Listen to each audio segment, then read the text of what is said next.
So who do you like in Canelo versus Crawford? Well, I'm a giant Crawford fan because I think he's the best switch hitter since Marvin Hagler. I also think Canelo is slowing down, and Canelo is more of a one-punch fighter now than the combination fighter he was when he was younger. Do you think Terence Crawford can beat Canelo Alvarez? Yeah, I think he can win. Okay. I don't know if he's going to win, but I think he can win. So but he's going to have to box a brilliant fight. Boxing pros have spoken, and they ain't sugarcoating it. Joe Rogan lit the fuse with a simple question: can Crawford beat Canelo? And Jim Lampley, being the OG storyteller he is, pulled out boxing wisdom like he was flipping through ancient scrolls. Forget basic takes. Jim said this ain't just about punches. This is about poise, pace, and a whole lot of patience. Canelo has such unique skills, and one of the weird things that he does that very few people since Rocky Marciano does is he punches your arms. Yes. He brutalizes your arms. He's another brilliant guy. He has the greatest punch resistance in the sport. He brought up Sugar Ray versus Hagler like a flashback from the fight gods. The smaller, slicker guy dancing circles around a tank. That's the blueprint for Crawford. Be a shadow, hit like a sniper, and bounce before Canelo starts throwing anvils. But here's the twist: Canelo ain't your average tank. Nah. This man is built like a luxury SUV with bomb-proof tires. Because I used to be Canelo's neighbor in Del Mar, California. Used to run into Chepo, his senior trainer, at the grocery store. I'd look into the cart and say, "Oh, he's eating tuna." And he said, "Yes, and he's eating chicken, da-da-da." Jim literally watched him train like a beast, doing horse-jumping workouts at sunrise and boxing drills till sunset. You ever seen a champ ride horses like he's in the Olympics, then punch bags like he's mad at the earth? That's Canelo. Dude's lower body got that centaur stability. You can land on him clean, but you ain't moving him. Not unless your punches come with hydraulics. Hunter jumper riding? What is that? Hunter jumper is where you go over jumps and you... With a horse? Yeah, on the horse, yeah. Why the would you do that when you're training for a fight? What if the horse falls? He was riding horses since he was a little kid. So while Bud's footwork is smoother than a TikTok dancer in church shoes, he better keep it moving all night. Canelo's not just trying to win rounds, he's trying to delete your arms from your body. He don't chase knockouts like wild haymakers, he breaks you down like homework. And if you don't frustrate him early, you're in for a long night of body shots and regret. Yeah, he's strong. Yeah. Of course, yeah. You saw it. He's punch every time hard. Yeah. Yeah, of course.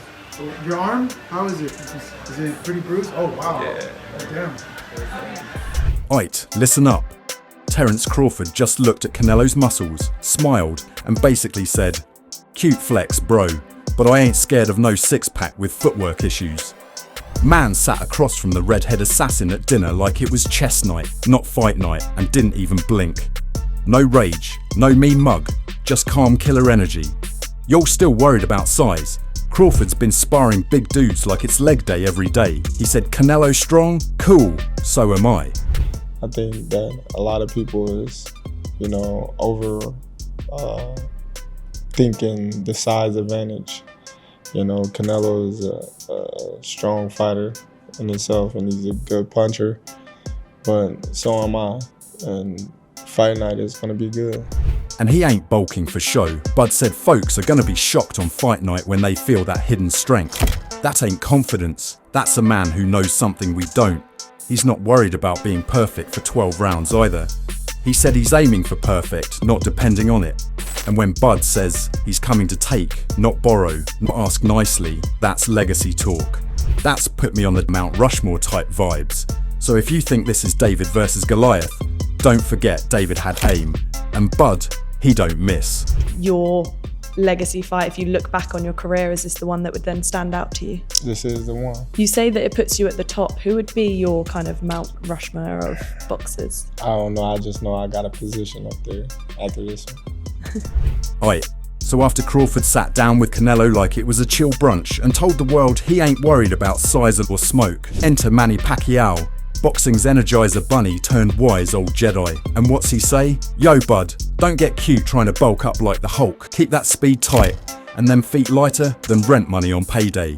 Manny ain't just giving advice, he's handing out survival tips. like a dude who's danced with giants and left with a W. Canelo Crawford, good fight, good fight. Canelo has advantage because Crawford moving up, but my advice to Crawford is like maintain the speed, improve the speed, and improve the strength. He knows when you move up in weight, your hands might get heavier, but your defense better not get lazy, because Canelo, he ain't missing meals. So when Pac-Man says, focus on speed, that ain't a suggestion, that's gospel straight from the Southpaw scripture.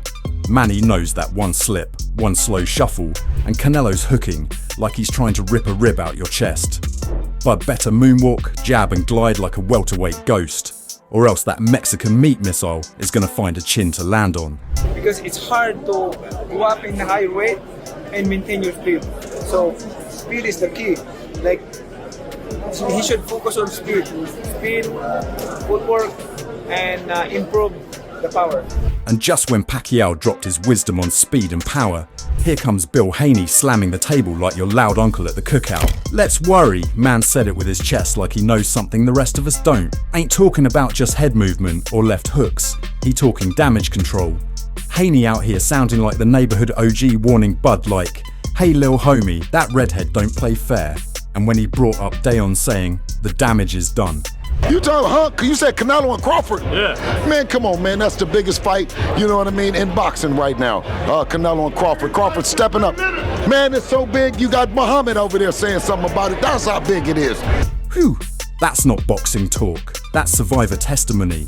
But better make sure everything from his gloves to his Gatorade is Vader tested. Because Haney making this fight sound like Mission Impossible with a twist of pharmaceutical paranoia. And the wild part, Bill ain't even throwing shade, he's throwing caution tape. Like this ain't just a super fight, it's a minefield. Yeah, well listen, Canelo is big. And shout out to Crawford stepping up. But does Crawford have to be worried about more things than just boxing? Absolutely. Let's be real, all that let's worry talk just adds more gas to the fire, because if Crawford wasn't dangerous before, now he's just straight possessed. This man ain't walking into the ring with fear, he walking in like a hitman with a clipboard and a checklist. Bill Haney warning Bud like he's stepping into a trap. But Bud ain't the type to fall for bait, he sets it. And while folks out here whispering about damage you can't repair, Crawford's been dodging that damage since the amateurs. That man's boxing brain got antivirus software. One more thing,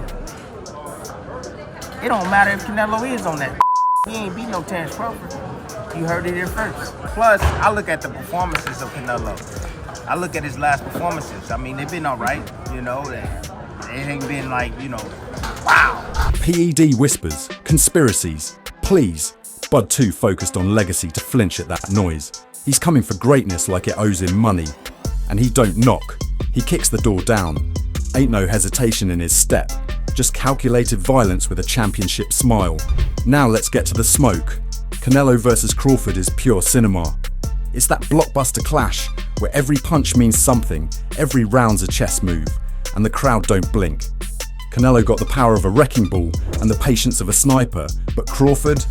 That boy adapts like an AI with hands. Southpaw, orthodox, slipping counters in between blinks. He ain't just fighting, he's solving puzzles mid-round. So I'm not really worried about all of that. And the same thing goes with Crawford. I know he's with Snack, and I know some news came out this week and all of that, but I personally believe that Snack is clean. I think it's a conflict of interest, the fact that, hey, he knows how to beat the system, quote unquote, beat the Conte, but at the same time, I think Snack, you got products going around the world, this and that. I mean, all these athletes are testing. They're not testing anything or positive by using Snack. You think size matters? Tell that to Bud's IQ. Because if he figures Canelo out early, that redhead might be in for the slickest schooling of his career. Bud's the type to flip the script on fight night and turn a war into a clinic. And if he wins, boxing might need a whole new tier above pound for pound. So who's taking it? Canelo the bulldozer with granite fists, or Bud the ghost with laser-guided counters? Me? I'm leaning toward Crawford pulling off the upset of the decade, slicking his way through power shots and making Canelo miss like he's shadowboxing air. He processed fights like nobody else. And he's processed this Canelo fight. He's seen it. He went through it 2 or 3 times already. He knows how this ends.